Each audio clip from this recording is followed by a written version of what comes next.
In one of Africa's greatest lakes, rock and water set the stage for evolution's most magnificent display.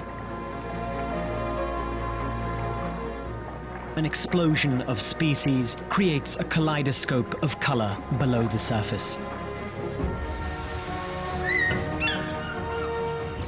Above, creatures magnificent and quirky find food and water.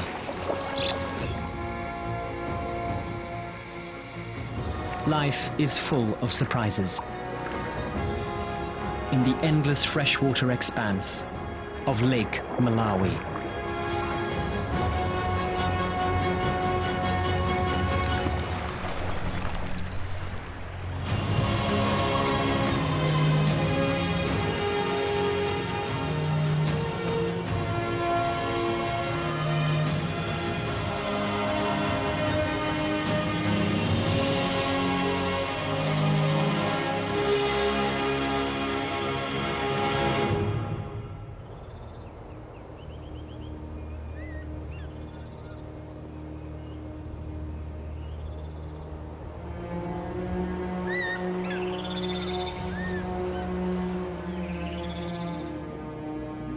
In the freshwater of one of the world's greatest lakes, two fish are locked in an epic battle.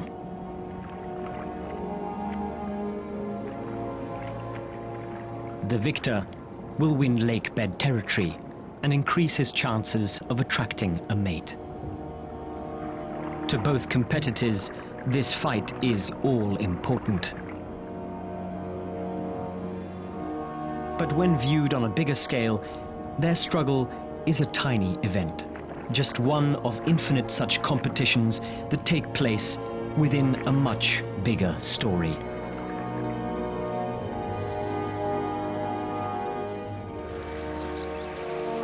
These fish live in Lake Malawi, a body of water some 580 kilometers long and up to 85 kilometers wide in Southeast Africa. 10 million years ago, Africa's continental crust began to tear apart from north to south, forming a series of deep valleys and mountains that run for 6,000 kilometers. The Great Rift Valley. Over the eons, water gathered in these valleys to form what have become known as Africa's Great Lakes. Each is distinct. Lake Victoria is broad but shallow. Lake Tanganyika is long and deep. But it's Lake Malawi that stands out for its astonishing diversity of life.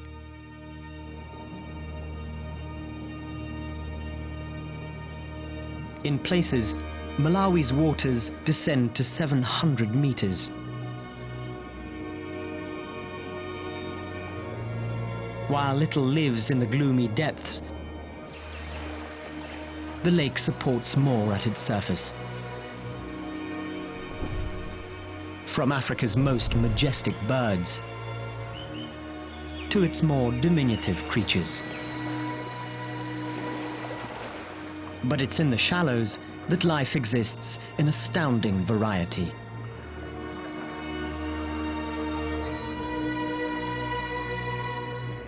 Here, the lake's most fascinating story unfolds. The story of the cichlid. In this single lake, a handful of ancestral fish have evolved into hundreds of different species. It's one of the world's very best examples of evolution in action. And it's occurred in a remarkably short period of time. The question is, why?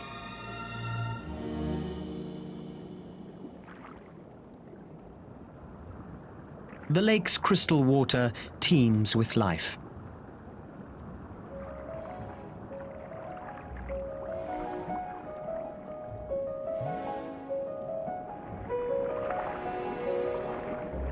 Fish swarm above the granite boulders, and below them too. But it's not in their numbers that they're most impressive. It's their diversity that astounds.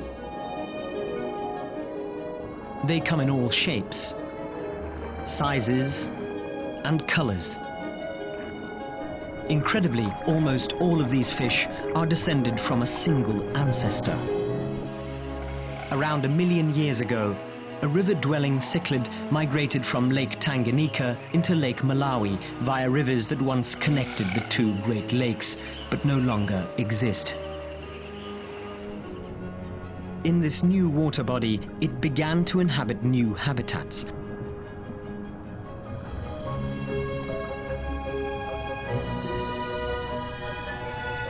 Sparking an explosion of new species.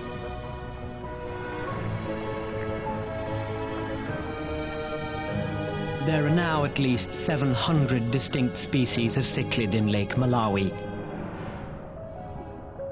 with several hundred of these existing nowhere else in the world.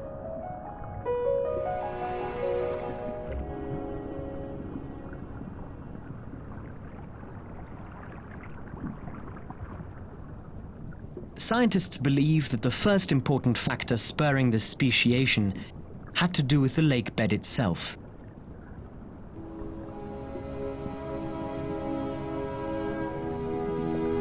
Huge granite boulders line the shallows.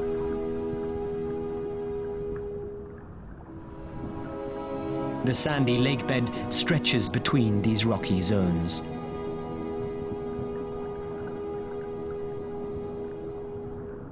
Over time, cichlids separated into two general groups of species to take advantage of the available habitats.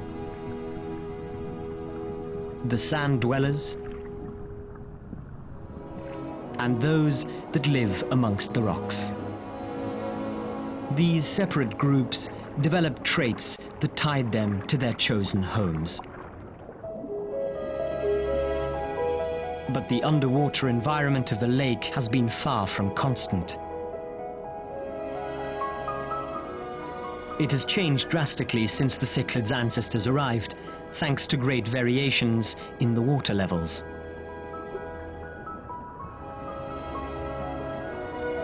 A drop in water isolated different populations from each other. Unable to interbreed, these populations evolved a variety of different behaviors and traits that set them apart, even when rising water allowed them to mingle once more.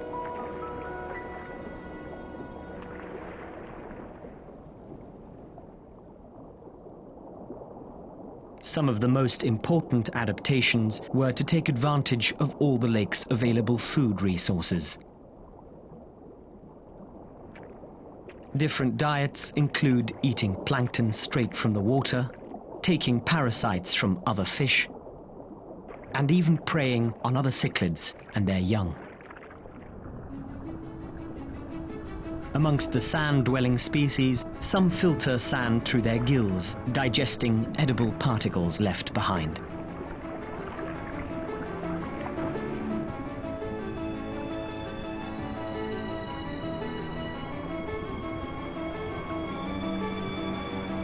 Others stick to the beds of lake grass growing in the sand.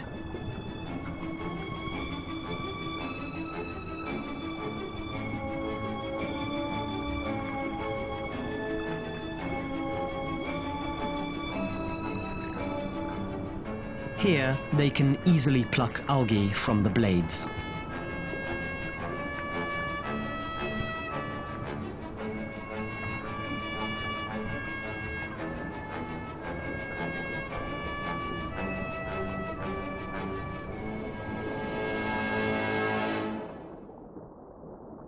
But to truly appreciate the level of specialization between species, it's best to look at those living amongst the giant granite boulders.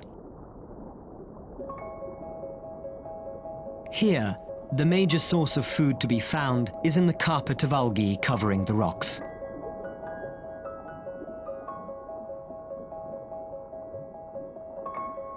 With constant tropical sunshine and a steady influx of nutrients into the lake from 14 large rivers, conditions are perfect for algae to thrive. On top of this, the fish's own droppings add to the nutrient load, combining to fertilize the very crop they feed on.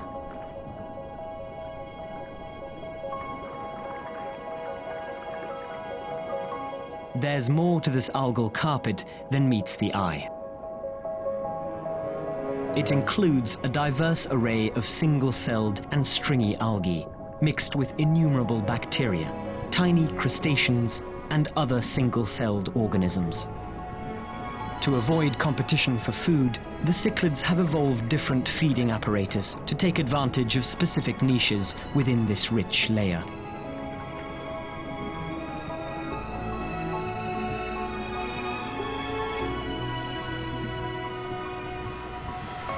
The secret to these highly specialized diets lies in the cichlids' unusual jaws.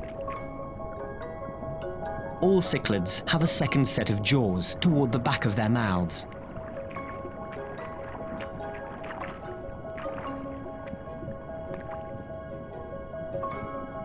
In the cichlids' ancestors, these jaws help the fish to swallow. Over time, the back jaws evolved to take on some of the mouth's processing roles, similar to chewing.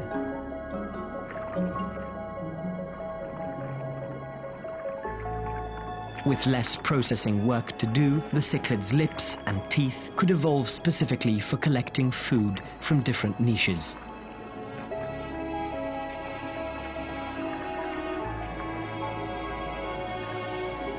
Some to pluck loose cells from the algae,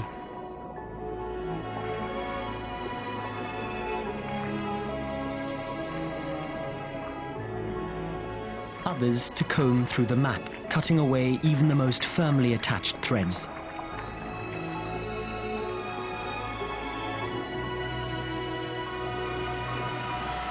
Every niche is exploited, no matter how particular. Evolving to make the best use of the food on offer was perhaps the most important cause for the diversification of cichlid species in this lake. Fluctuating water levels paved the way for the explosion of cichlid species, but these changes had significant effects above surface too.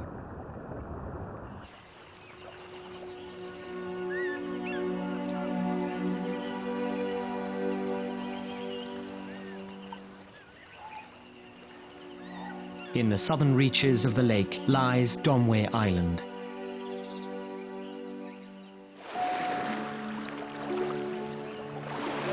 When the water level was lower, the island was connected to the mainland. This allowed terrestrial animals to cross onto the island. Cut off by the rising water, Domwe became the lake's only island inhabited by mammals. As the sun sets, a rare and secretive group begin to stir in the undergrowth.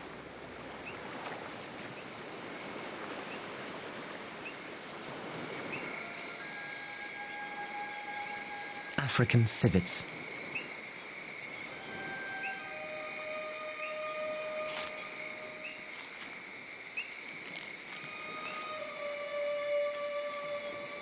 Civets are nocturnal and usually keep to themselves to avoid attracting the attention of bigger predators.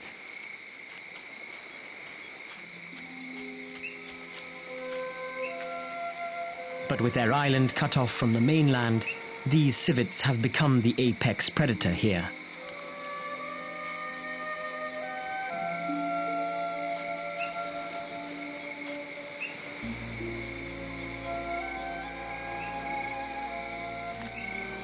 Their blunt claws mean they rely on their jaws for catching prey like reptiles and rodents. But they're omnivores and will also eat a range of plants. Without fear of attack from predators, they can gather in groups to forage for fruit and insects.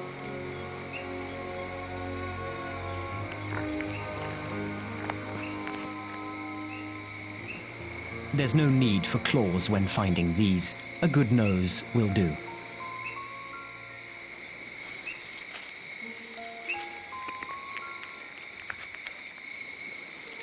Their sense of smell is also important to their ability to communicate with each other via scent marking.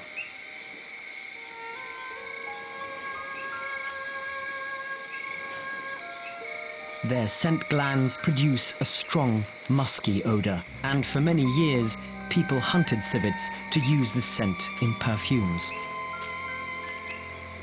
Domwe is in the Lake Malawi National Park, so they're protected from people.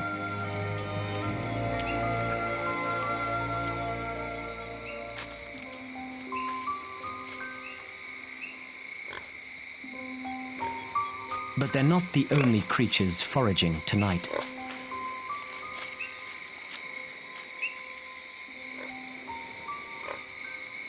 A nocturnal African bush pig is just as eager to eat before sunrise.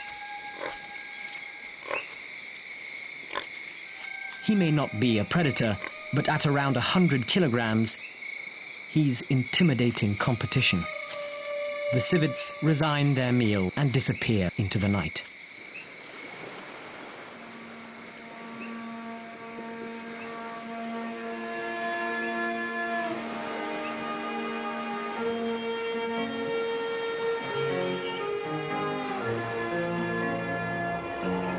Domwe's dense vegetation is typical of the lake's islands and shoreline. In places, rainfall averages more than 1,600 millimeters per year, feeding the lush forest.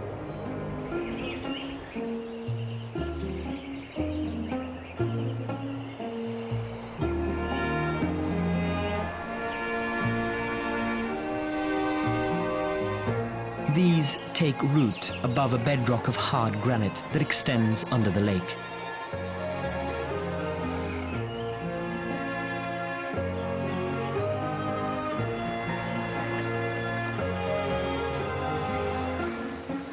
As white granite boulders shape the shore, so too do they define the world of the rock-dwelling cichlids.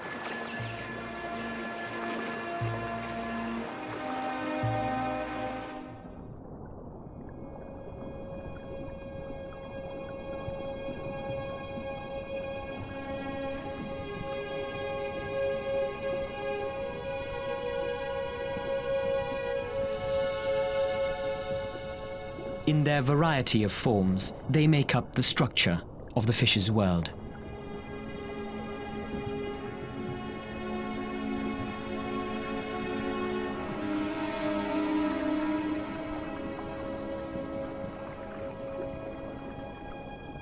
Their many cracks are the only hiding places that the cichlid's environment offers.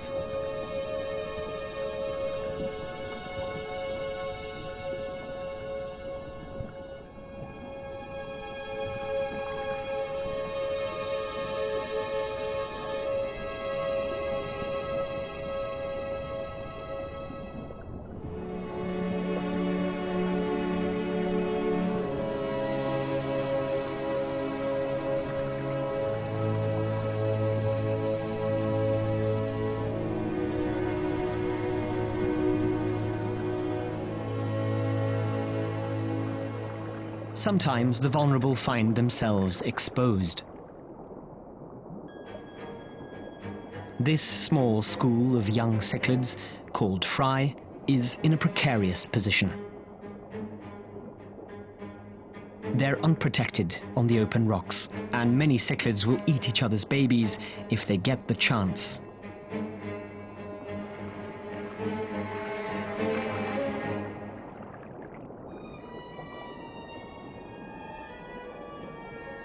A second adult zeroes in. With surprising results.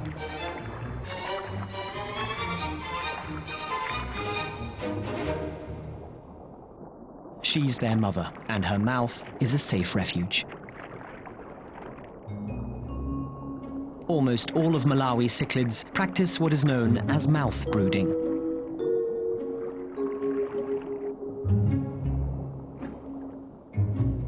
But females can't hold their young indefinitely. This polystigma female has a mouth full of fry. She needs to release them so she can feed, but first patrols her surrounds to make sure the coast is clear.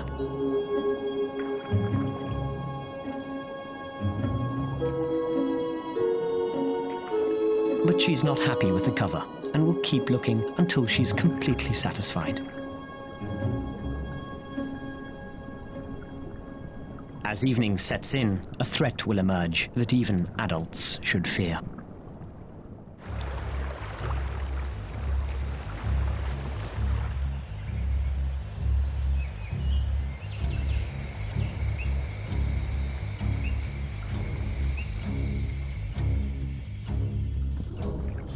As darkness falls, the underwater world is eerily calm.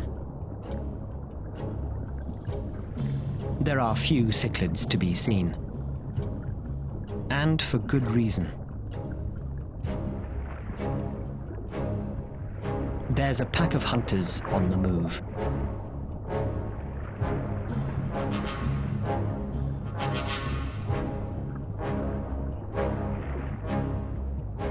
Known as dolphinfish or Cornish jacks, they scour the rocks searching for their prey. Only the right food will do. Dolphinfish have small mouths. A giant crab is too big. As is a catfish in its cave.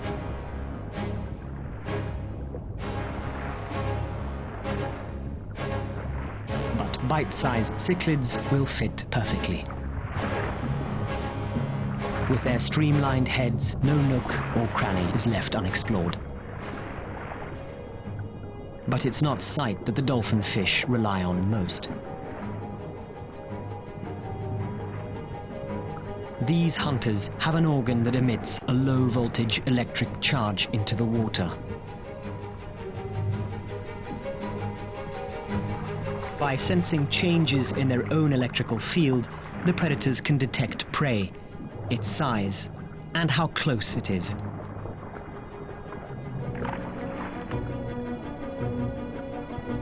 Prey is abundant, so they can afford to be picky, leaving anything too big.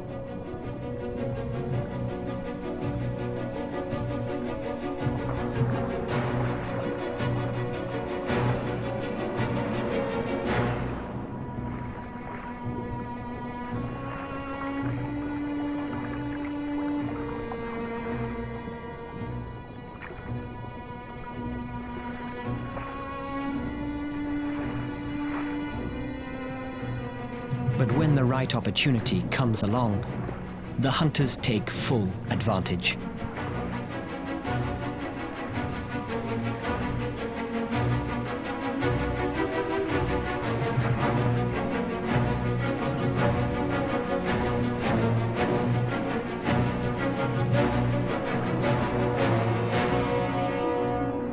Using their electric sense, they catch around 2 cichlids each per hour in the night's long hunt.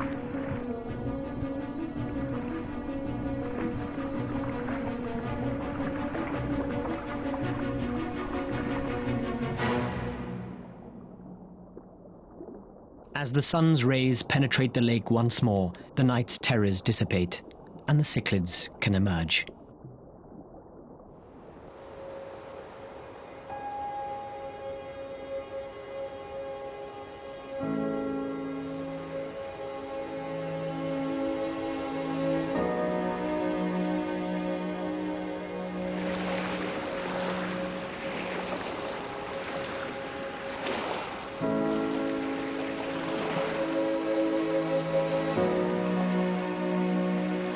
The granite boulders lining the shore are incredibly resistant to erosion.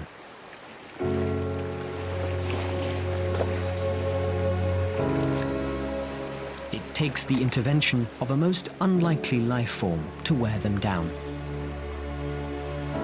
With little soil available, only specialized plants can grow in the rocks. Among these are wild fig trees.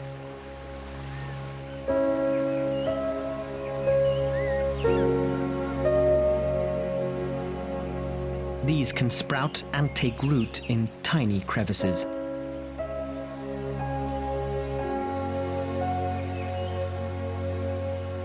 As they grow older, their roots and trunks get thicker.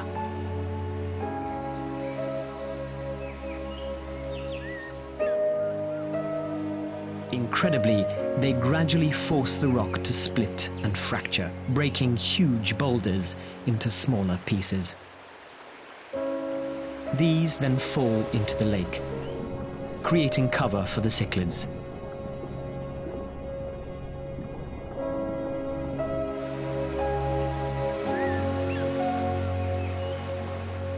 But the overhanging trees can be a double-edged sword for the fish.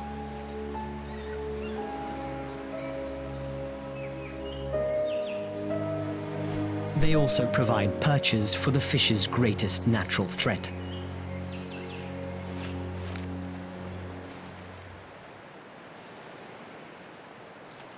African fish eagles are perfectly equipped for hunting their prey, with long talons, sharp beaks, and excellent eyesight.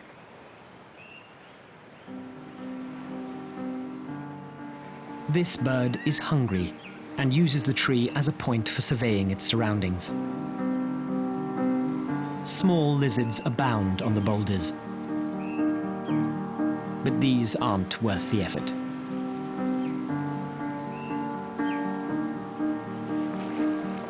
A water monitor would be a more appealing prospect. But this one is a little too big. The eagle will have to do what it does best. Go fishing.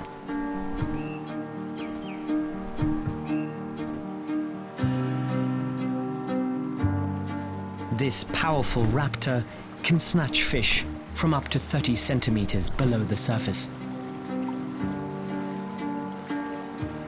It flies low, homing in on suitable prey.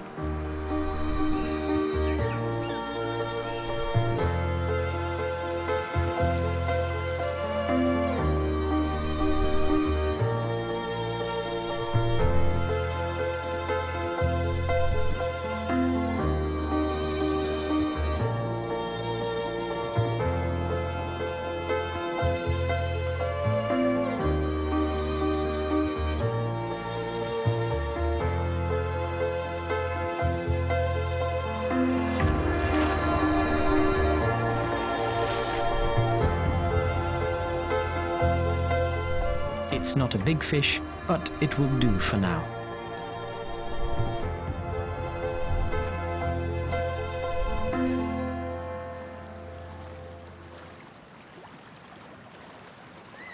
Having satisfied its hunger, the eagle takes a refreshing drink. The lake provides all the eagles need, and monogamous pairs jealously defend territories along the shore. While some fish from the air, others forage on the sandy shore.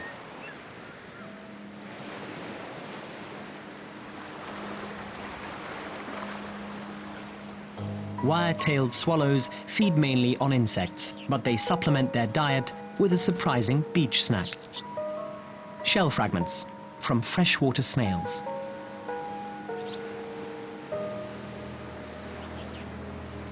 They're a valuable source of calcium for the little birds.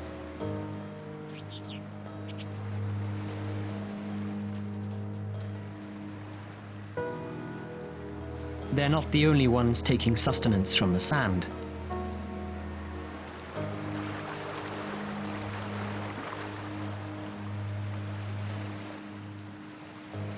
The beach is speckled with the delicate wings of butterflies.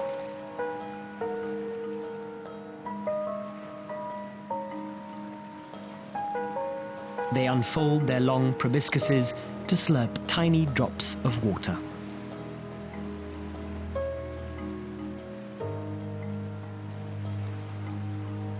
a wasp is also here to quench its thirst.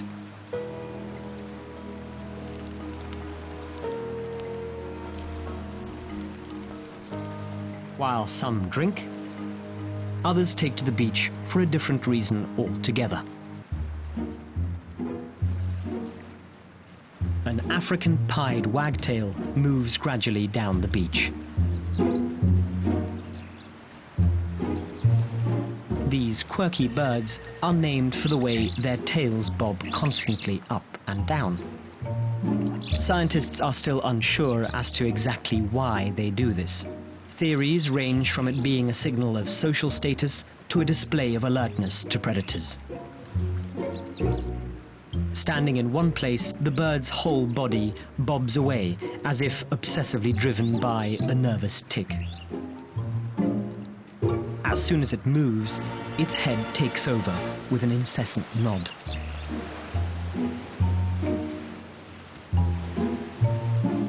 Perhaps all it needs is a nice relaxing bath.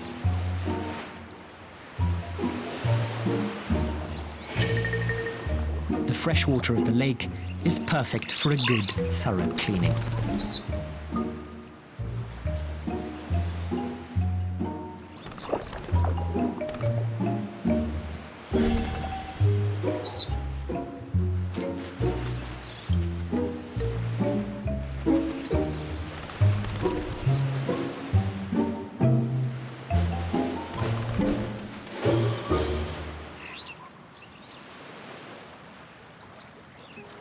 Just as the wildlife does, people use the lake for drinking, cleaning, and fishing.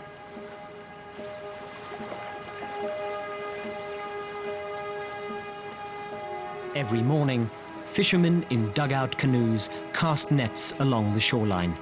But in one case, human enterprise has inadvertently ended up creating a safe haven for some below the surface.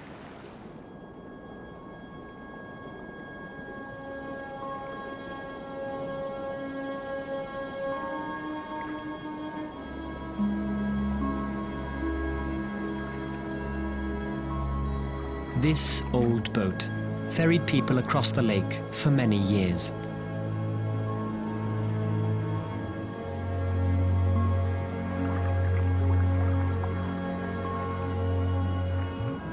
Now it offers cover to another of the lake's inhabitants. Campango catfish are endemic to the lake and its surrounding rivers. They can grow to more than a meter long and weigh 5 kilograms.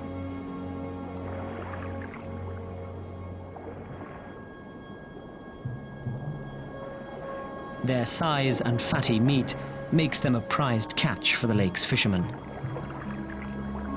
But here, under the wreck, they're protected from nets.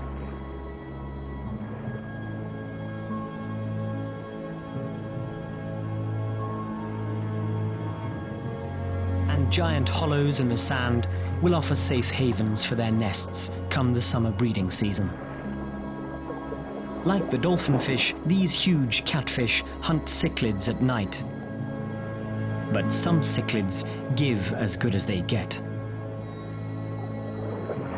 This adult scars are the result of attacks by certain skin-eating cichlid species. The much smaller fish are too fast for the catfish to evade.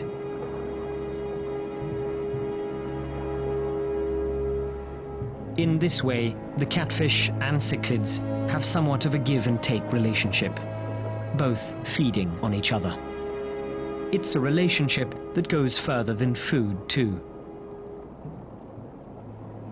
The catfish didn't dig the hollows they use for nests. These are the work of different species of cichlids, with the large predators freeloading off their industrious little neighbors.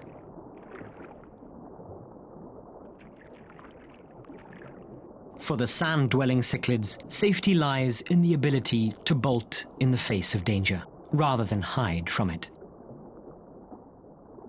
Without the need to stay close to cover, they can take full advantage of the lake's open spaces.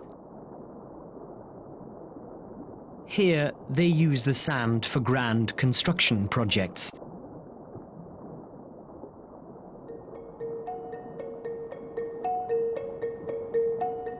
In places, the sand is dimpled with craters up to 1 meter wide.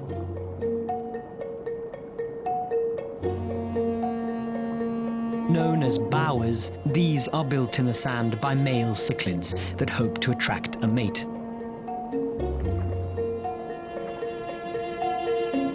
While some dig down into the sand, others build upwards in mounds. This Nyasachromis male swims obsessively around his bower. It'll serve as a pedestal from which to display his prowess to interested females. Everything must be clean and clear, and he chases away any passerby.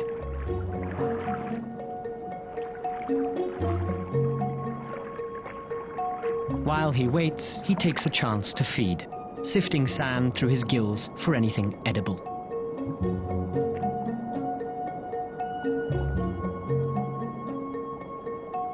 Here, in relatively shallow water, is where most raised bowers are built.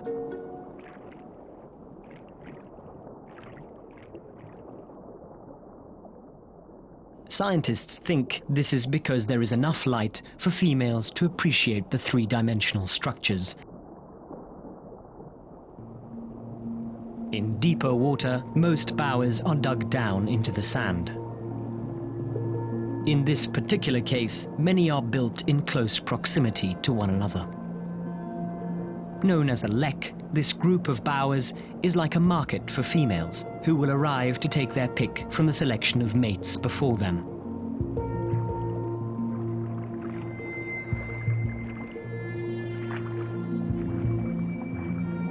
When this happens, these sunken pits will become arenas for display.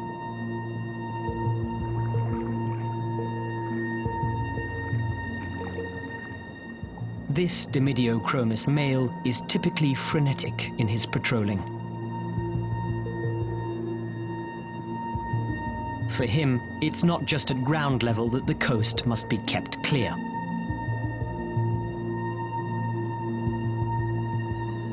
The water directly above his bower is his territory too, and he makes sure no others use it to catch the attention of potential mates.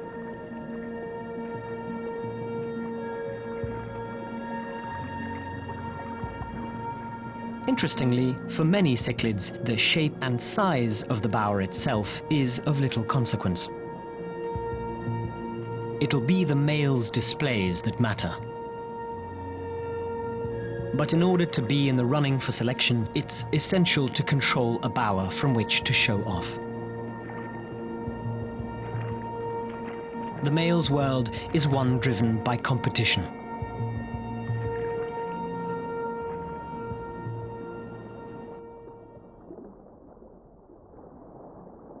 In the rocks, having a chance to mate also requires first controlling territory.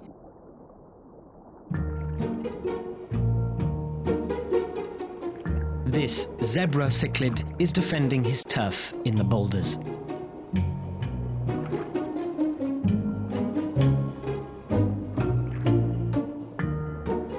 He has control of a safe little cave, an attractive prospect for a mate.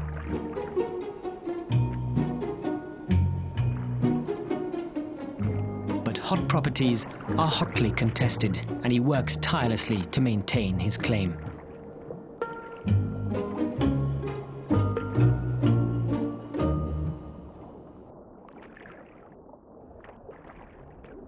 Fights in all species are commonplace.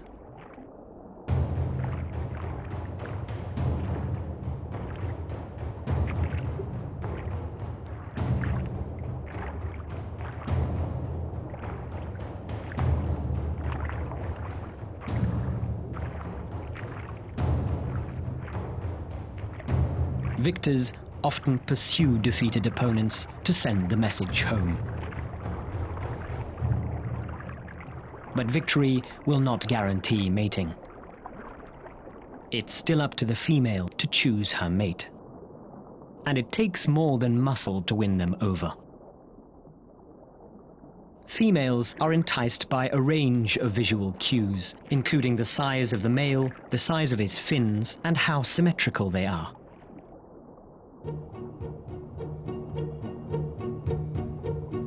This process of sexual selection has resulted in the immense physical diversity of Lake Malawi's cichlid species.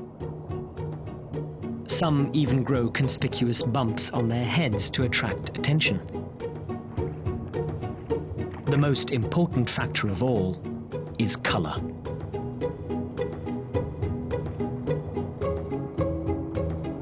To best stand out from the crowd as suitable mates, males have evolved countless combinations of colors, hues, and patterns, turning the lake's cichlid population into a kaleidoscope of different species.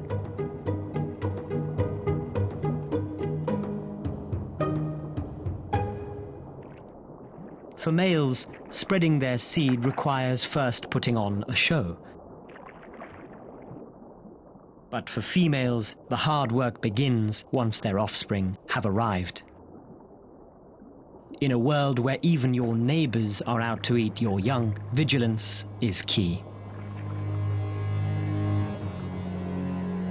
It's all very well for a mouth-brooding mother to protect her babies in her mouth, but they need to eat.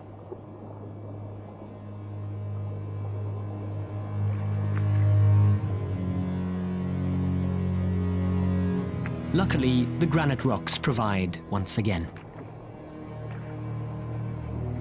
A small, shallow trench offers ideal cover for the fry as they chew away at the algae.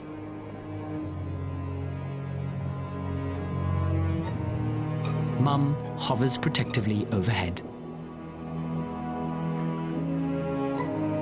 Among her offspring are two fry with different markings. They're a different species to her, but have been adopted as part of her family.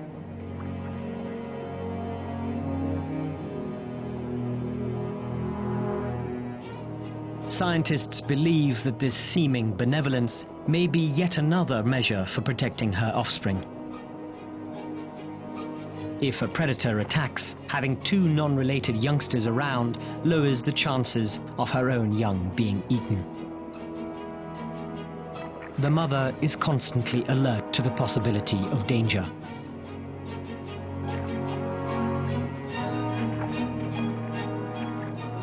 And fearless when it arrives.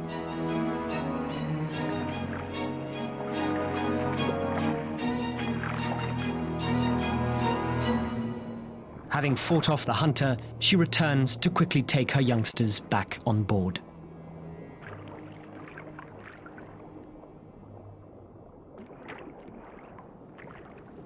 For another mother, rearing her school of fry has already become more than a mouthful.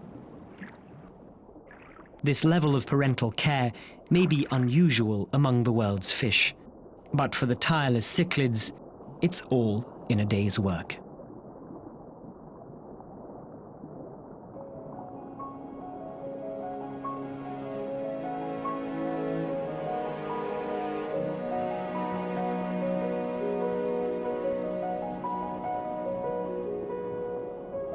Each of these fascinating characters lives a life typical of any natural setting, one driven by the need to feed and breed. But here, in the crystal waters of one of the world's greatest lakes, that natural drive has resulted in something quite remarkable.